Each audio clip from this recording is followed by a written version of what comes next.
Kita akan melanjutkan pelajaran kita mengenai 10 perintah, khususnya perintah yang ke-8, jangan mencuri. Ini adalah bagian yang kedua. Jadi kita sementara mempelajari Alkitab dengan alat bantu buku Sejarah Penebusan, khususnya seri yang ke-7, buku yang ditulis oleh Pendeta Abraham Park. Dan lewat pelajaran ini membukakan wawasan iman kita, wawasan rohani kita mengenai hukum Taurat, bagaimana maknanya, apa yang Yesus bicarakan tentang 10 perintah ini, dan apa maknanya bagi kita yang hidup di akhir zaman. Jadi, Yesus Kristus datang bukan untuk meniadakan hukum Taurat, melainkan untuk menggenapinya. Untuk menggenapinya. Bukan hanya menggenapinya saja, tetapi untuk menyempurnakannya, ya, menyempurnakannya. Nah, kita akan melihat hari ini, sebelumnya kita telah melihat tentang analisis perintah dan juga rinciannya. Kita akan melihat tentang sudut pandang Injil, ya, maknanya bagi kita tuh seperti apa. Secara detail kita akan lihat mengenai uh, jangan mencuri firman, baik itu ya jangan mencuri firman, kemudian jangan mencuri hati, jangan mencuri waktu, bahkan jangan mencuri persembahan, gitu ya.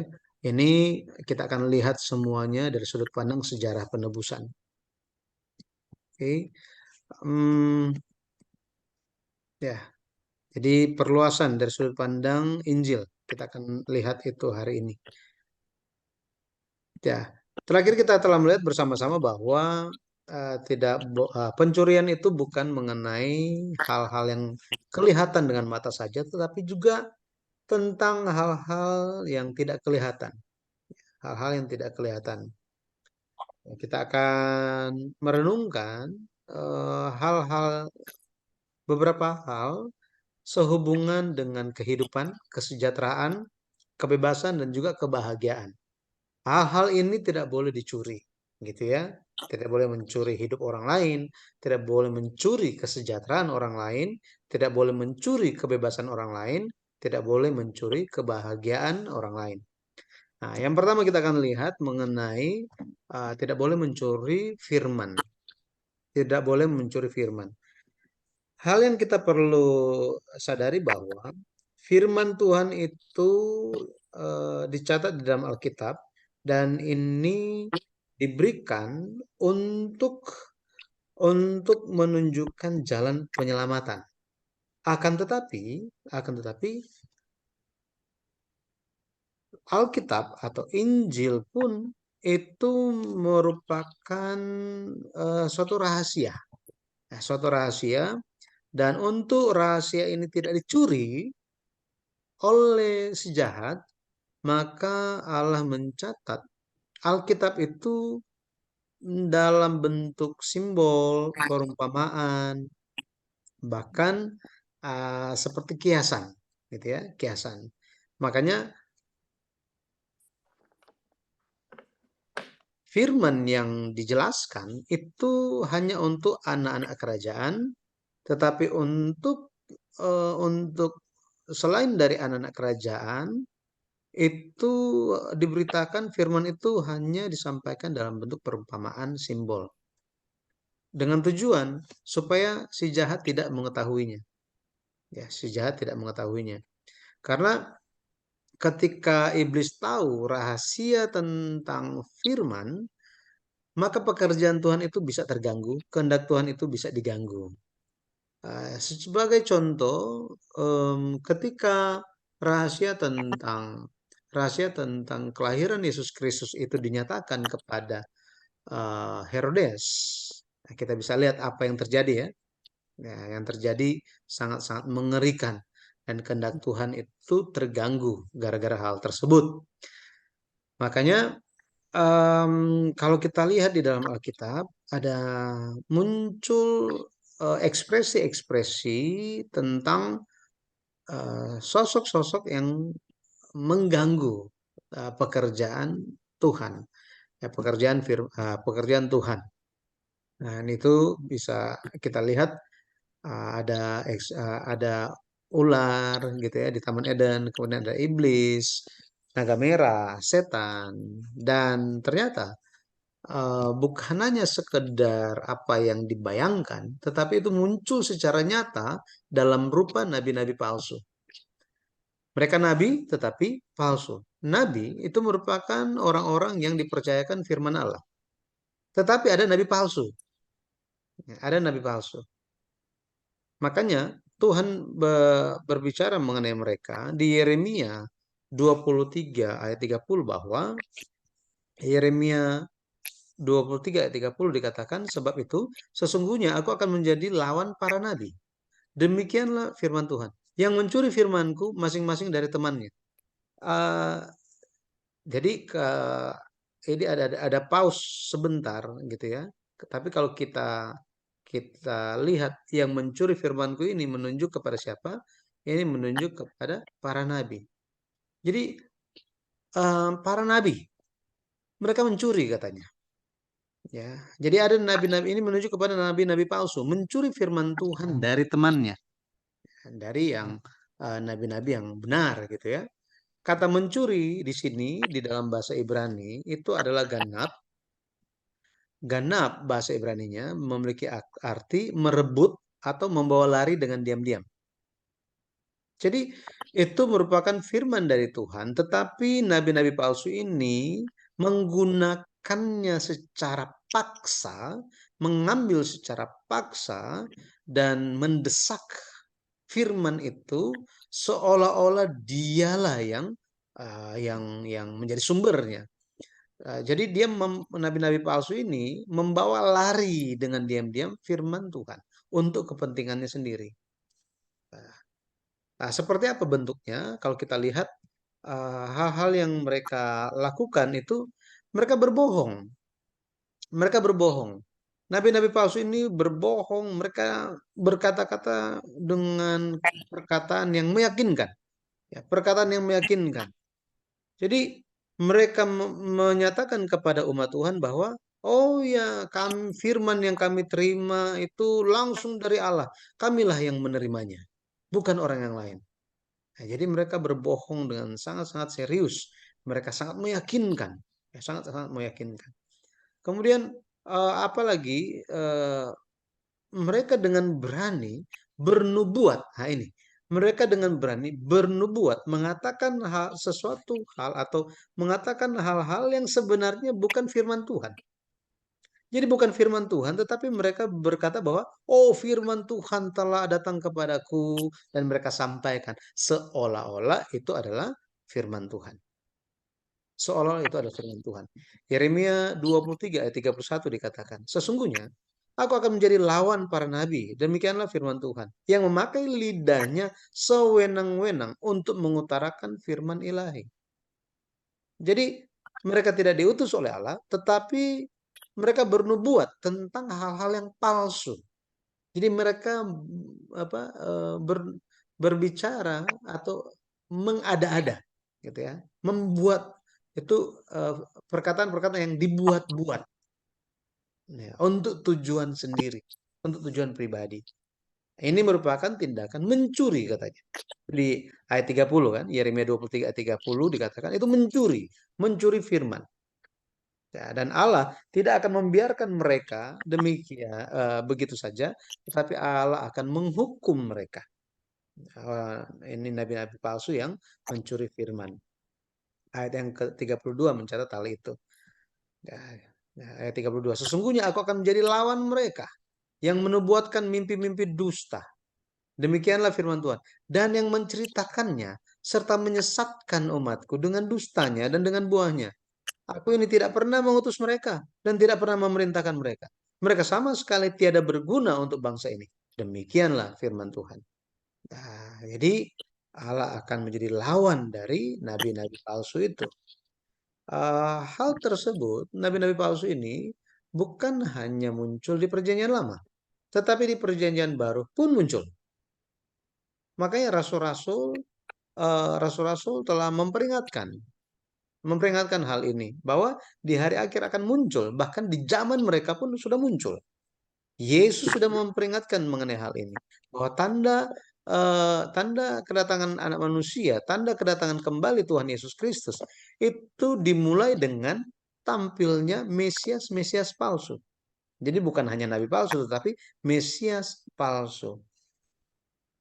Nah, kayak di zaman modern ini ada banyak yang menyesatkan umat Tuhan, yang menyatakan firman Tuhan padahal itu bukan firman Tuhan. Nah, ini pun terjadi di zaman kita hari ini. Di Korea dulu pernah kita bahas kalau nggak salah tentang Shincheonji.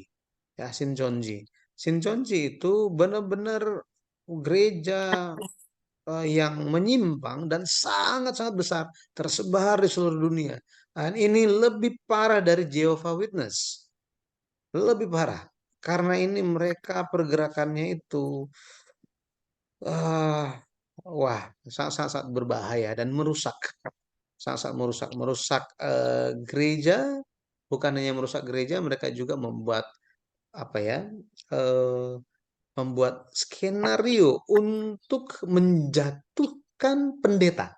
Nah, ini menjatuhkan pendeta sehingga pendeta dari gereja-gereja itu dijatuhkan, em, di istilah kalau pemerintahan itu digulingkan, dan orang dari Shincheonji ini yang menjadi dikondisikan supaya dia yang menjadi ketuanya, akhirnya menjadi pendetanya, menjadi gembalanya. Pada akhirnya bukan hanya bukan sebagian dari orang yang percaya ini disesatkan, tetapi satu gereja disesatkan. Nah, seperti ini sangat-sangat berbahaya. Sinconji arti Indonesianya itu langit langit baru bumi baru. Sepertinya bagus sekali ya namanya ya. Langit baru bumi baru. Pemimpinnya itu pergi kemana-mana di area gereja mereka itu naik kuda putih pakai mahkota terus pakai tongkat seperti di kitab Wahyu. Jadi mereka menerimanya secara literal. Ini sangat berbahaya. Yehezkiel 13 ayat 8, pasal 14 ayat 15 dan Ulangan 18 ayat 20 sampai 22. Khususnya di Ulangan 18, Musa mengatakan seorang nabi dengan terlalu berani katanya, mengaku bahwa oh dia menerima firman aku yang diutus. Orang yang seperti itu, nabi palsu itu akan kena hukuman. Ya, jadi uh, kita perlu berjaga-jaga. Alkitab pun mengatakan bahwa roh-roh jahat akan tampak seperti malaikat terang. Jadi roh-roh jahat itu akan tampak seperti malaikat terang. Makanya serigala, tetapi dari luarnya bulu domba. Nah, kalau dombanya tidak tidak melatih pendengarannya untuk mendengar firman Tuhan, mendengar suara gembala agung itu, dan hanya mengandalkan penglihatan jasmani saja, maka bisa jatuh. Ya, bisa jatuh. Nah, kita perlu eh, dibangun iman kita berdasarkan firman, bukan berdasarkan apa yang kita lihat. Ya, seperti ini. Jadi referensi Matius 24 ayat 25 sampai 27 ini berbicara mengenai uh, kedatangan Tuhan kembali. Ini ada banyak mesias palsu, nabi-nabi palsu, antikristus. Mereka tidak menerima roh Allah. Mereka hanya menonjolkan diri sendiri saja. Nah, ini. Mereka pada akhirnya hanya akan menonjolkan diri sendiri, bukan Yesus lagi. Ini yang kita perlu berjaga-jaga. Makanya tantangan bagi hamba-hamba Tuhan itu juga adalah kita perlu doakan supaya tidak menonjolkan dirinya, tetapi yang ditonjolkan hanyalah firman saja, hanyalah Yesus Kristus saja. Ya, ini makanya kita perlu doakan untuk pendeta-pendeta, hamba-hamba Tuhan. Em, jadi yang kedua itu tidak boleh mencuri hati, mencuri hati. Contoh yang bisa kita terima itu adalah Absalom. Kita tahu Absalom, dia em, anak Daud yang paling ganteng. Paling ganteng. Pokoknya di Israel itu tidak ada yang lebih ganteng daripada Absalom. Ya. Dan Absalom ini punya seorang adik perempuan namanya Tamar. Tamar, anak Daud juga. Dan terjadilah suatu peristiwa, anak Daud yang lain yang bernama Amnon itu memperkosa Tamar, adiknya Absalom. Dan Absalom mengatur suatu suatu rencana untuk membunuh Amnon. Pada akhirnya Amnon ini mati dibunuh. Hal ini membuat yang menyebabkan Absalom harus melarikan diri. Dia melarikan diri ke kampung ibunya, gitu ya. Namanya kota Gesur, gitu ya, kota Gesur. Dia di sana tinggal 3 tahun lamanya, tetapi pada akhirnya lewat rekomendasi Yoab, Yoab berbicara kepada Daud, Daud bilang ya sudah, anak muda itu Absalom itu boleh kembali. Nah, setelah Absalom itu kembali, hmm, 2 tahun lamanya raja tidak menemui dia, sehingga di pikiran Absalom itu mulai muncul yang aneh-aneh. Ya, dia mulai memendam kekecewaan dia, mungkin ada kepahitan dia, kekecewaan dia terhadap raja, dan muncul niat jahat. Dia ingin merebut tahta, dia ingin memberontak terhadap papanya sendiri. Nah, kalau kita perhatikan ceritanya itu di 2 Samuel 14 ayat 25, 2 Samuel 13 ayat 37, kita bisa melihat cerita dia bikin kasus gitu ya, Absalom ini. Tapi di 2 Samuel 15 ayat 1 dikatakan sesudah itu Absalom menyediakan baginya sebuah kereta serta kuda dan 50 orang yang berlari di depannya. Nah, ini merupakan tindakan ya tindakan untuk meninggikan dirinya sendiri, untuk memamerkan posisi dia. Ya, ini. Jadi dia sendiri siapkan untuk diri dia sendiri kereta serta kuda dan 50 orang yang berlari di depan dia. Nah, kenapa dia lakukan ini? Dia ingin mencuri hati rakyat, ya, mencuri hati rakyat. Ada lagi yang dia lakukan. Kalau kita perhatikan, Absalom, dia yang dia lakukan adalah dia duduk pagi-pagi, dia itu duduk di pintu gerbang kota, dan rakyat yang mau datang menemui raja, dia bilang, "Eh, kamu mau mau bertemu dengan raja, mau konsultasi? Ah, raja masih sibuk, dia terlalu banyak urusan. Sama saya saja konsultasinya. Saya akan memberikan pengadilan yang sangat baik buat kamu." Nah, 2 Samuel 15 ayat 6 dikatakan bahwa cara yang demikianlah diperbuat Absalom kepada semua orang Israel yang mau masuk menghadap untuk diadili perkaranya oleh raja. Dan demikianlah Absalom mencuri hati orang-orang Israel. Jadi dia seolah-olah baik kelihatannya, perbuatannya itu dia ingin supaya terlihat baik, tetapi kebaikan dia itu, di balik kebaikannya tersebut terkandung niat jahat untuk mengambil hati orang-orang Israel supaya orang Israel itu memihak kepada dia. Dia ingin memberontak, dia ingin melakukan pemberontakan, tetapi dia tidak mau sendirian. Dia ingin rakyat pun ada di sisi dia. Ini. Nah, jadi em, sampai-sampai Absalom berkata, "Oh ya, waduh, kamu masalahnya sangat apa ya, ribet ya.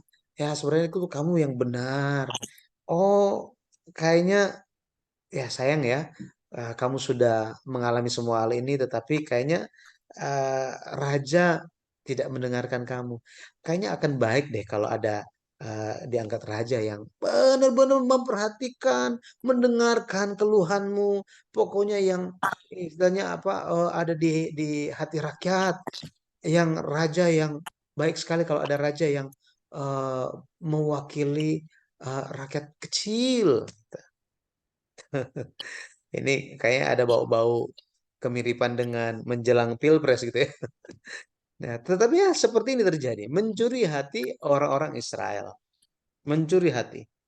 Pada akhirnya hati rakyat itu lebih condong kepada Absalom. Nah, kata mencuri di 2 sampai 15 ayat 6 itu adalah ganap, merebut, mencuri atau membawa lari dengan diam-diam. Ini, ini kata yang sama, ya, mencuri, ganap. 2 Samuel 15 ayat 2 sampai 4 nanti bisa baca situ ya. Tapi ayat yang kelima dikatakan begini.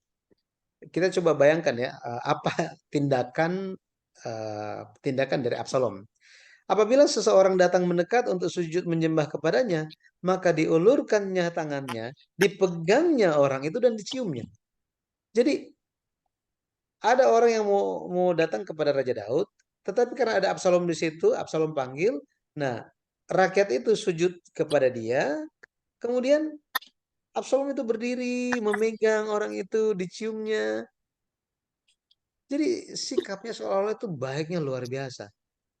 Tapi sebenarnya enggak, ya. Pada akhirnya kalau kita lihat ya di ayat yang ke-6 dikatakan cara yang demikian diperbuat Absalom.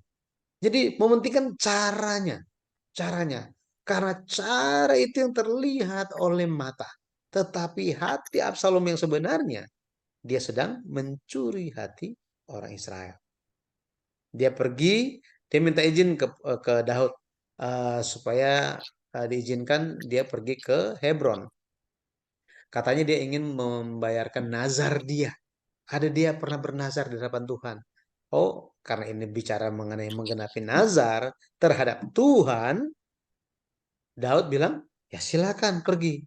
Tetapi apakah Absalom ingin membayarkan nazar di Hebron? Enggak. Dia ingin pergi ke Hebron. Itu istilah zaman dulu. Hebron adalah ibu kotanya orang Yehuda. Suku Yehuda itu ibu kotanya itu Hebron. Itu kota yang paling menonjol di antara yang lain-lainnya. Daud pertama kali bukan pertama kali. Daud itu diurapi sebagai raja 3 kali. Ya, 3 kali.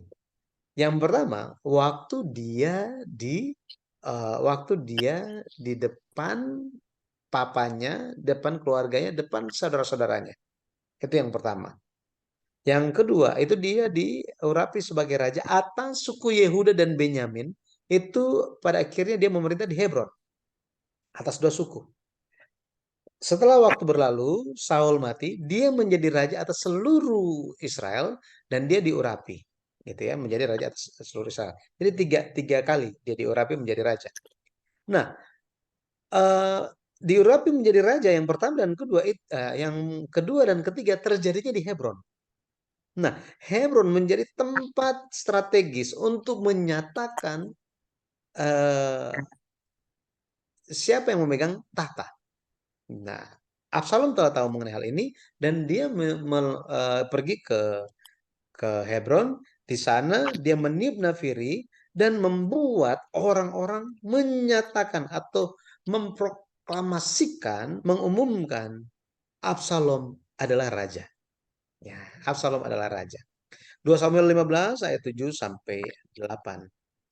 Jadi kalau kita lihat Absalom bukan hanya mencuri hati hati rakyat, dia juga mencuri nama Allah dan mempergunakannya untuk kepentingan dia pribadi, untuk niat jahat dia, niat jahat dia.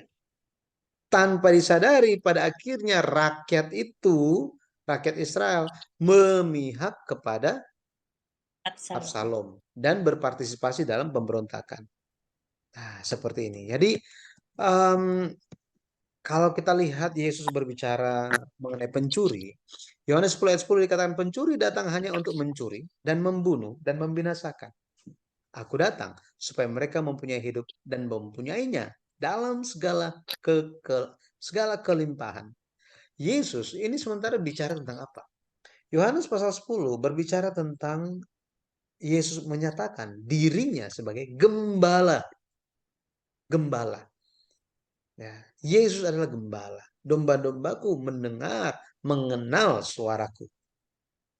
Dan Yesus bicara tentang pencuri, katanya. Pencuri datang hanya untuk mencuri dan membunuh dan membinasakan. Yesus lagi bicara tentang siapa? Yesus lagi berbicara tentang pemimpin-pemimpin umat Yahudi di zaman itu.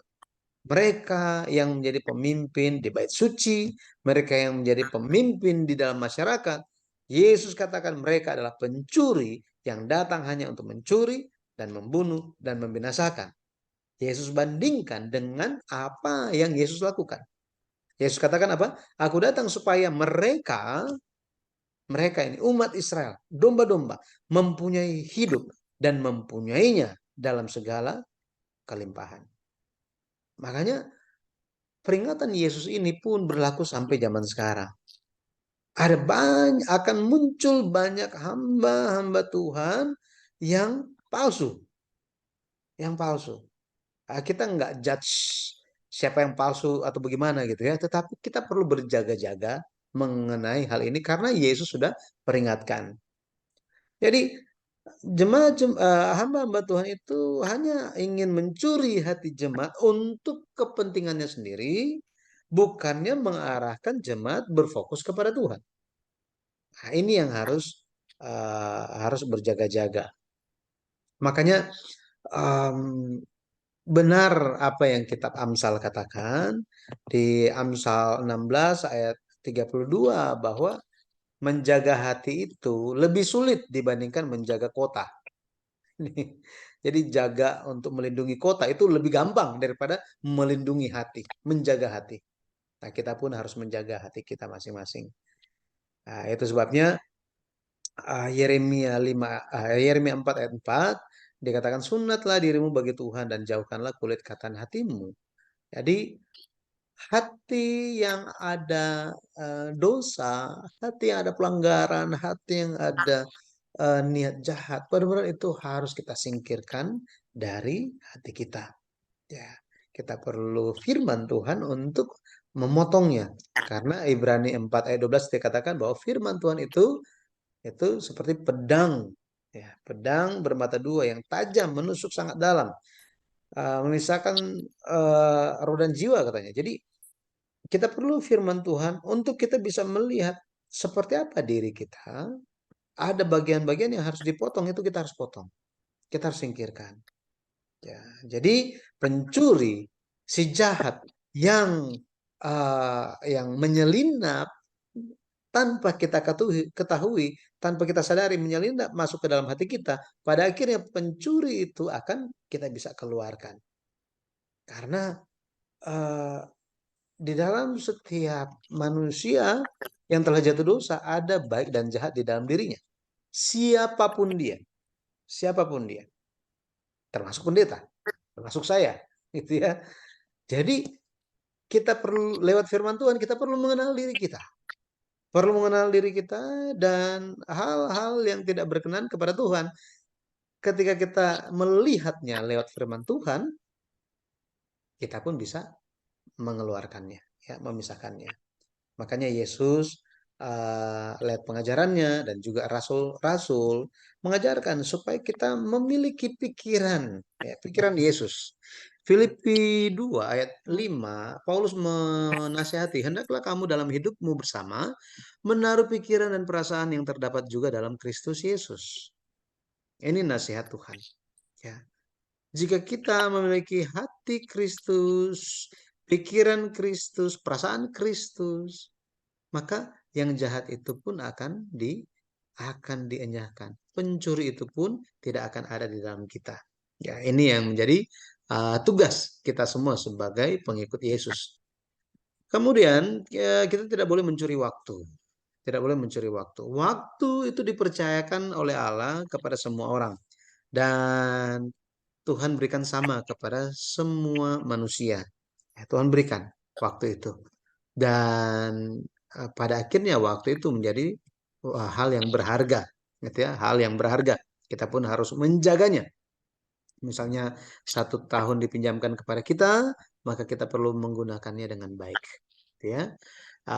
Efesus 5 ayat 16, Rasul Paulus menasihati gereja Efesus, dan pergunakanlah waktu yang ada karena hari-hari ini adalah jahat. Hari-hari ini adalah jahat. Jadi pergunakan waktu itu untuk untuk kehendak Tuhan itu digenapi dalam kehidupan kita. 1 Yohanes 2 ayat 16 dikatakan bahwa uh, kita bisa jatuh jatuh ke dalam pencobaan, dalam godaan, gara-gara apa? Gara-gara hari-hari itu adalah jahat. Ya, hari-hari adalah jahat. Kenapa? Apa yang dimaksud dengan hari-hari ini adalah jahat? Ya, 1 Yohanes 2 ayat 16 dikatakan bahwa ada keinginan mata, keinginan daging, keangkuhan hidup. Itu ada di sekitar kita. Makanya kita perlu menggunakan waktu yang ada dengan baik. Jika tidak, jika menuruti keinginan mata, keinginan daging, dan keangkuhan hidup, pada akhirnya kita jatuh. Ya, kita jatuh dan kita tidak mempergunakan waktu dengan baik. Ya. Matius 24 ayat 42 sampai 44, Lukas 21 ayat 34 sampai 36 ini referensinya. Makanya Alkitab memberikan kita petunjuk bagaimana Allah membedakan anak-anak terang dan anak-anak gelap. Anak-anak terang dan anak-anak gelap. Anak-anak gelap itu mereka tidak tahu apa-apa. Mereka tidak bisa membedakan apa-apa. Tidak bisa membedakan apa-apa. Pada akhirnya anak-anak gelap itu tidak berjaga-jaga. Mereka hanya ada dalam kegelapan. Mereka tidak lakukan apa-apa karena gelap, gitu ya. Sedangkan anak terang itu bisa membedakan waktu. Anak-anak terang itu bisa melihat apa yang sedang terjadi. Mereka melihat dengan jelas. Sehingga menggunakan waktu dengan baik. Anak-anak gelap itu mereka mencuri waktu. Mereka mabuk oleh karena dunia. Ya, mabuk oleh karena dunia. Tetapi orang yang berjaga-jaga, orang yang menyayangkan waktu, ini menunjuk kepada anak-anak terang yang terbangun dan menahan diri. Ya, menahan diri.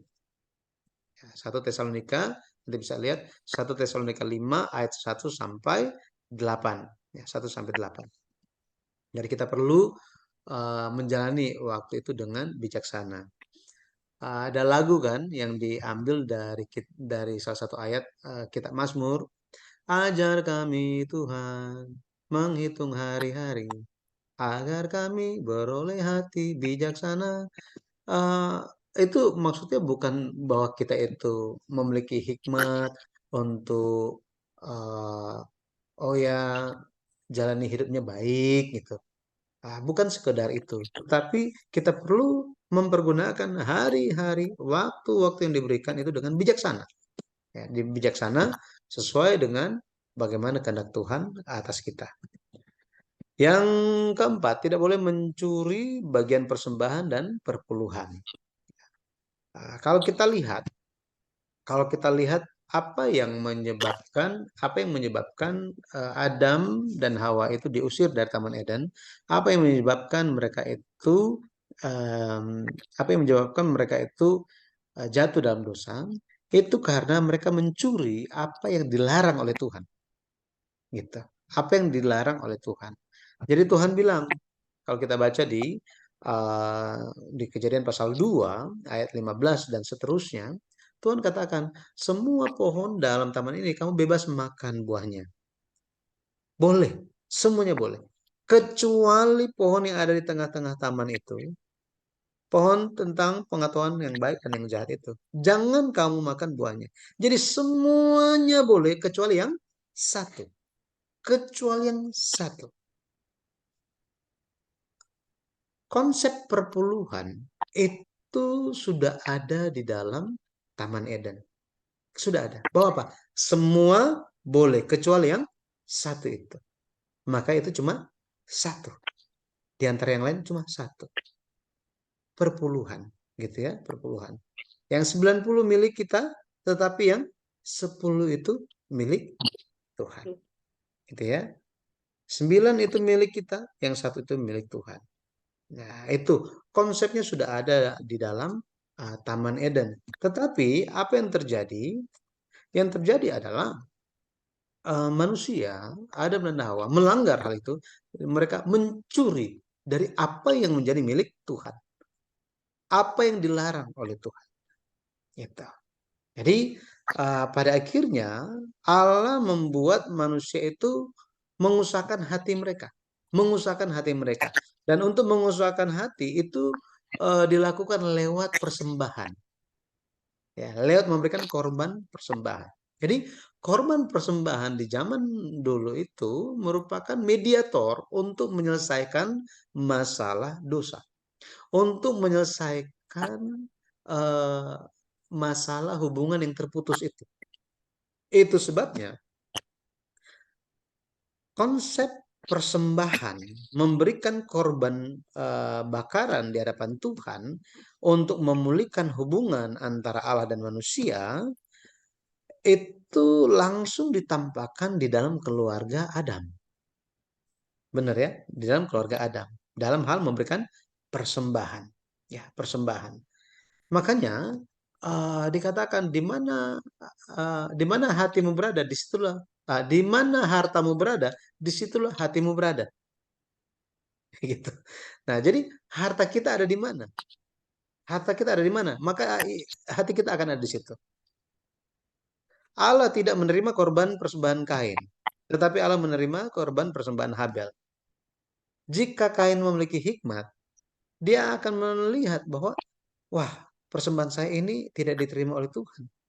Apa yang harus saya lakukan ya? Habel diterima. Oh, ya udah. Habel, persembahan kamu kan diterima. Bisa nggak tolong supaya persembahan saya pun bisa diterima oleh Tuhan. Ya, karena kamu kan yang berkenan. Tuhan berkenan menerima engkau. Kalau saya seperti ada yang miss, tolong dong, gitu ya. Tetapi dia tidak lakukan ini, justru yang muncul ada rasa iri hati dan dia membunuh adik dia. Ya.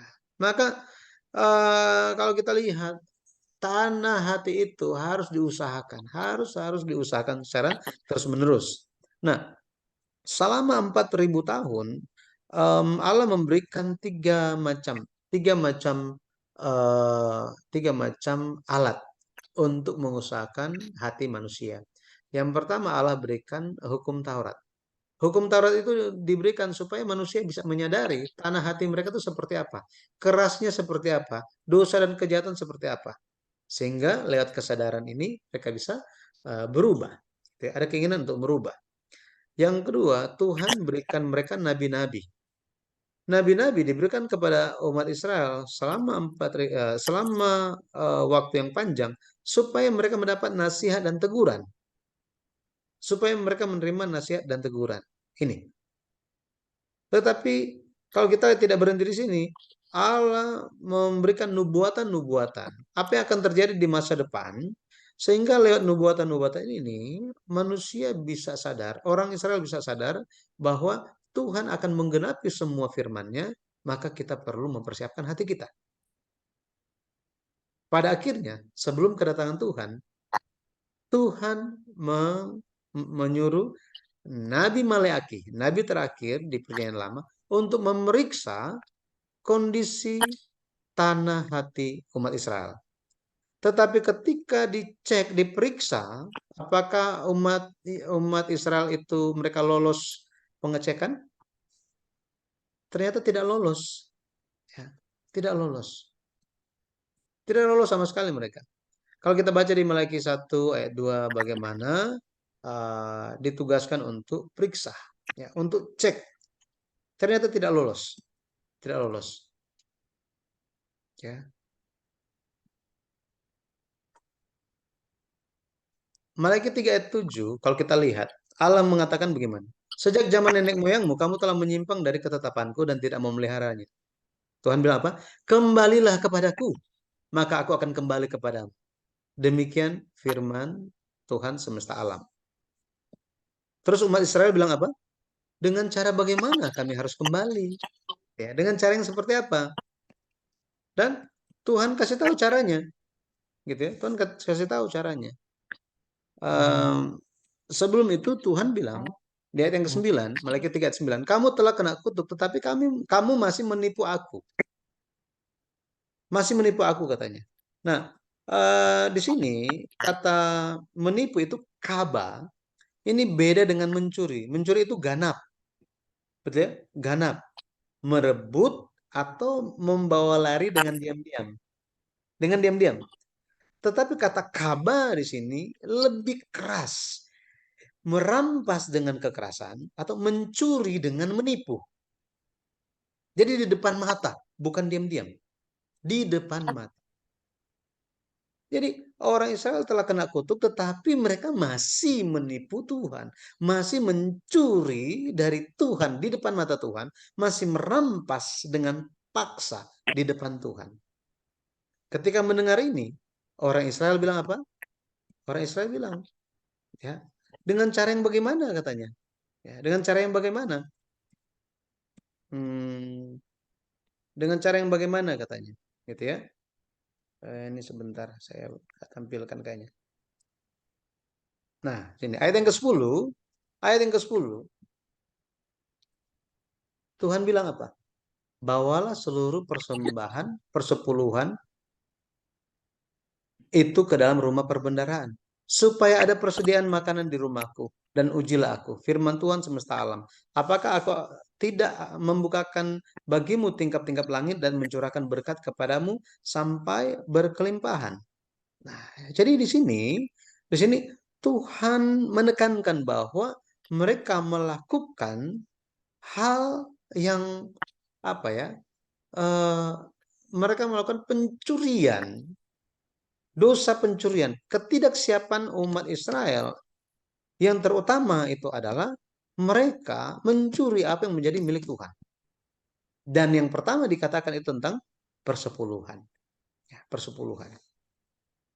Nah, ini kalau kita lihat pada akhirnya umat Israel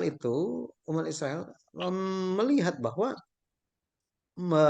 umat Israel tanpa mereka sadari mereka menjalankan kehidupan iman itu yang berdasarkan pemikiran mereka sendiri, berdasarkan pemikiran mereka sendiri, sehingga em, karena tidak berdasarkan apa yang Tuhan kehendaki, Tuhan ketika nyatakan kepada mereka, mereka itu mereka itu telah mencuri, menipu Tuhan, mereka telah em, ya menipu Tuhan dalam hal persembahan, persepuluhan.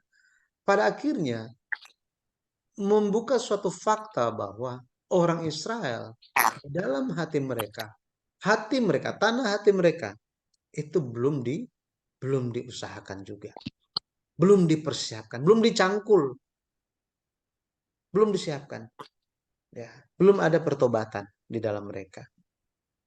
Makanya Tuhan ingin supaya mereka meluruskannya lagi. Dan meluruskannya itu dimulai lewat apa? Persepuluhan dan persembahan katanya. Kenapa demikian? Karena itu merupakan persembahan, penyembahan, apa pemberian korban persembahan di hadapan Tuhan. Itu merupakan suatu mediator untuk menyelesaikan hubungan antara manusia yang telah jatuh dosa dan Allah. Ya, seperti ini.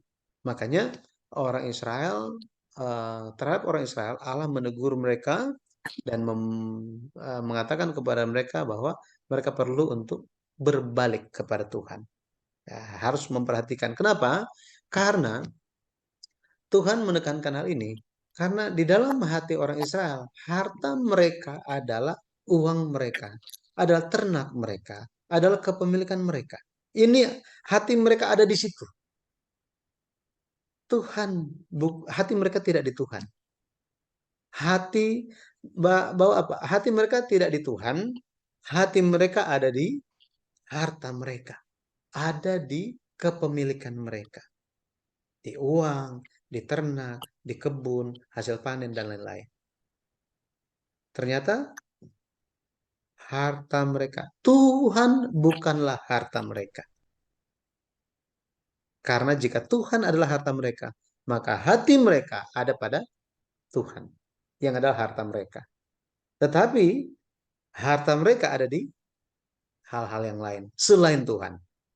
Nah, ini mengajarkan kepada kita hari ini bahwa kita perlu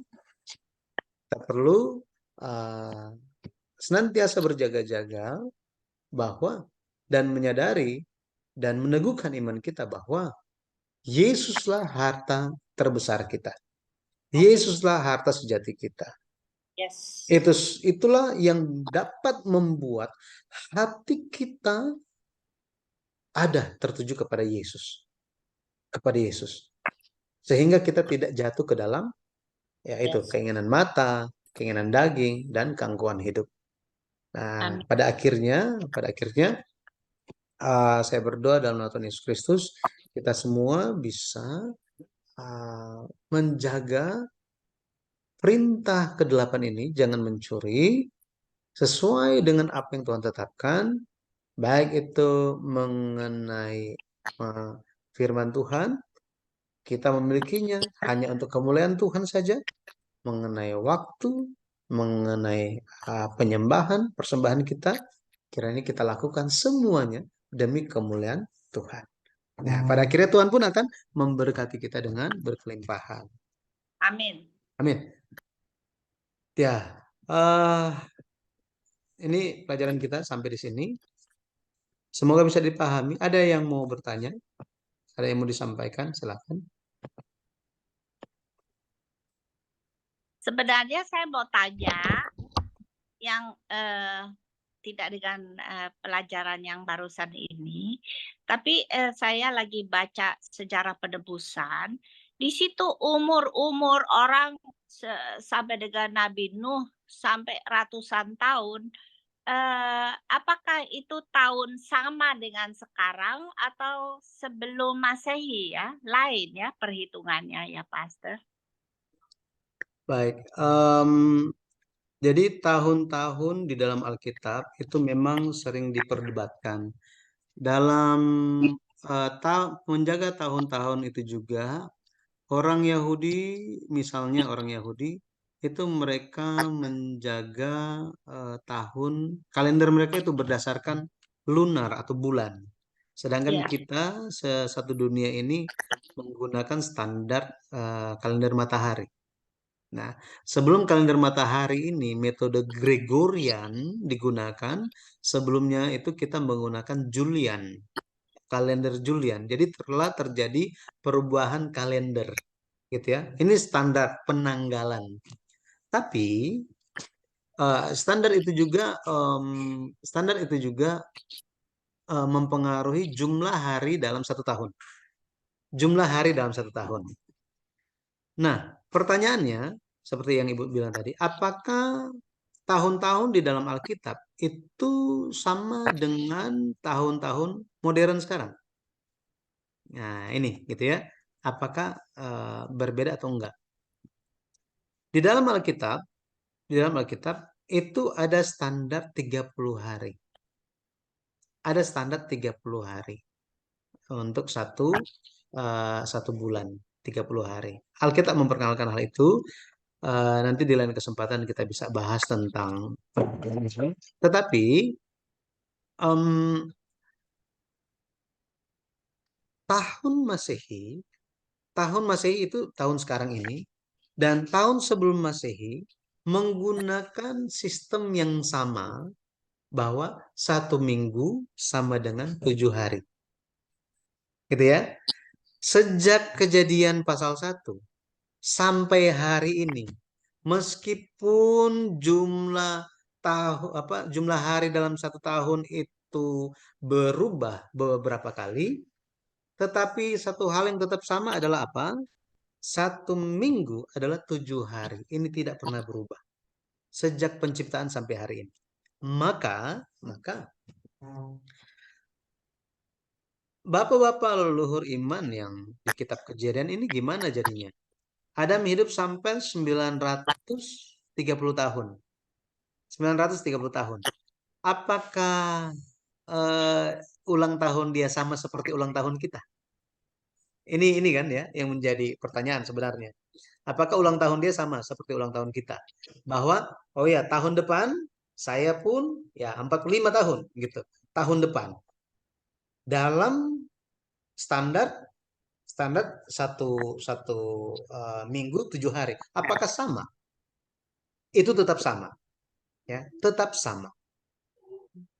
Ada pandangan-pandangan yang tidak tepat yang mengatakan bahwa oh sebenarnya di Kejadian pasal 5 itu kan disebut itu misalnya Adam itu dia hidup sampai 930 tahun. Oh, kata tahun di situ sebenarnya artinya bulan. Jadi 930 bulan itu dibagi jadinya dibagi 12 maka kita akan tahu sebenarnya Adam itu umur berapa tahun dia meninggal. Nah, ini pandangan yang tidak tepat bahwa melihat kata tahun di dalam Alkitab itu dia ganti. Nah, ini ganti sebagai bulan. Nah, ini tambah kurang Alkitab sangat berbahaya, ya, sangat berbahaya. Tetapi untuk memuaskan pemahaman mereka dan memuaskan apa yang mereka mau, maka mereka ganti-ganti semau diri mereka, gitu. Ya, ini sangat berbahaya. Tetapi tetap sama, ya, Ibu Landa. Adam hidup 930 tahun, ya. Apakah itu seperti ulang tahun standar kita 1 minggu 7 hari? Ya, sama. Sama. Tetapi kita perlu membedakan apa? Yang kita perlu bedakan bahwa sebelum akhir bah itu dunia itu sebenarnya masih baik keadaannya sampai panjang umur, hampir 1.000 tahun. Itu pun ada tugas dari Tuhan. Supaya apa? Untuk mengajarkan keturunan-keturunan mereka tentang Tuhan harus menantikan kedatangan Mesias. Ini ada tujuannya. Tetapi setelah air bah makin diperpendek gara-gara dosa, gara-gara alam sudah tidak bersahabat lagi. Tambah lagi dosa makin banyak di bumi dilakukan oleh manusia. Pada akhirnya Musa bilang apa? 70, 80 gitu ya. 70, 80. Ini merupakan angka apa? Angka ya kebanyakan orang akan hidup di sekitar situ. Tetapi tidak fix begitu. Gitu ya. Mhm. Bahwa usia itu diperpendek karena memang dunia sudah jatuh dosa. Dan kita meskipun kita anak-anak Tuhan, kita hidup di dalam suatu apa ya? Dunia yang sudah jatuh dosa. Alam yang sama kan? Orang yang tidak percaya Tuhan dan kita yang percaya Tuhan, apakah kita punya matahari yang berbeda? Alamatnya mungkin berbeda, matahari. Gitu ya. Alamatnya berbeda tetapi tetap sama. Alamat matahari ya, kan ada matahari department store di Karawaci, di mana matahari di mana, itu beda-beda alamat. Jadi tetap sama di lingkungan yang sama ya, tetap sama Oh, Ibu. satu Gitu. minggu 1 minggu 7 hari. Lah jadi 1 tahun 56 minggu. Eh, 52. 52 minggu. Itu masih sama. Masih sama. Jadi itu masih sama. Pada akhirnya itu terjadi orang Israel memang dari dulu. Kalau kita sebenarnya ini di buku yang ke-8, ini sudah ada e-booknya. Itu Pendeta Abraham Park membahas tentang kalender dan perubahan-perubahan kalender itu. Oh, oke. Nah, dan apa yang diajarkan itu. Nanti coba ya ketika ketika kita bahas selesai bahas mengenai. Nanti ingatkan saya.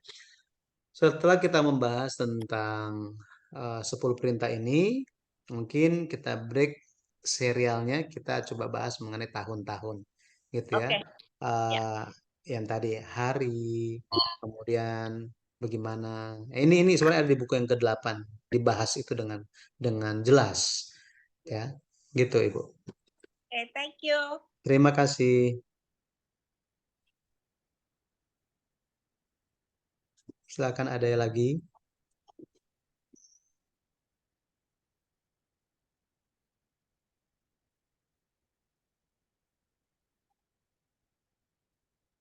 Nggak ada Pak, berarti jelas Pak. Ya, Tinggal dikerjain aja, dilaksanakan, ya. dilakukan. Nggak boleh. Aduh, thank you Pak Yudi. Terima kasih, terima kasih. Jelas Ya, penjelasannya. ya.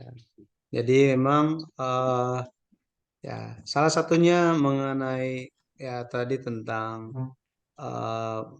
perpuluhan atau persepuluhan itu dimaknai oleh berbagai gereja, bahkan satu gereja pun dimaknai oleh setiap jemaat itu berbeda-beda, gitu ya.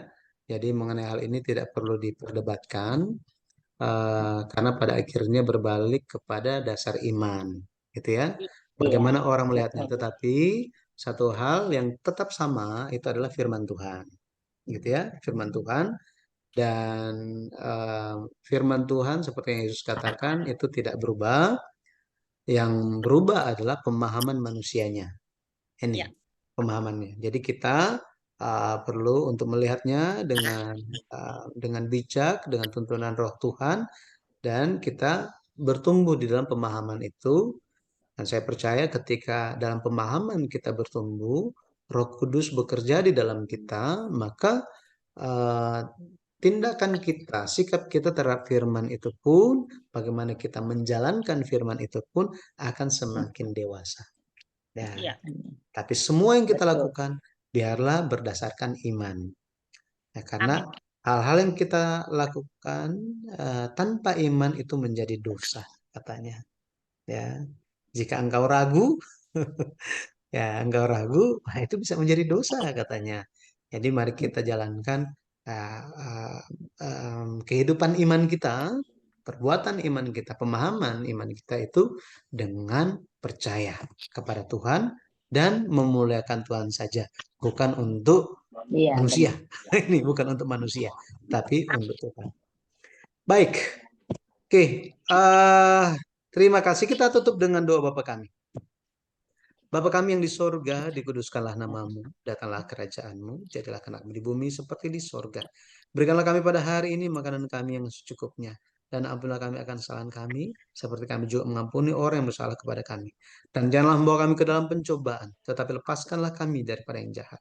Karena Engkau yang punya kerajaan, dan kuasa, dan kemuliaan sampai selama-lamanya. Amin. Terima kasih. Terima kasih ya, Ibu Juli, lancar ke dokternya. Ibu Yuli, ya, kita Cici berdoa cepat untuk sembuh itu. ya, Ci. Bye all. Get well soon. Sampai ketemu. Bye semua ibu-ibu. Terima kasih. Bye. Bye sayang. Yuk. Bye. Semuanya, bye. Bye.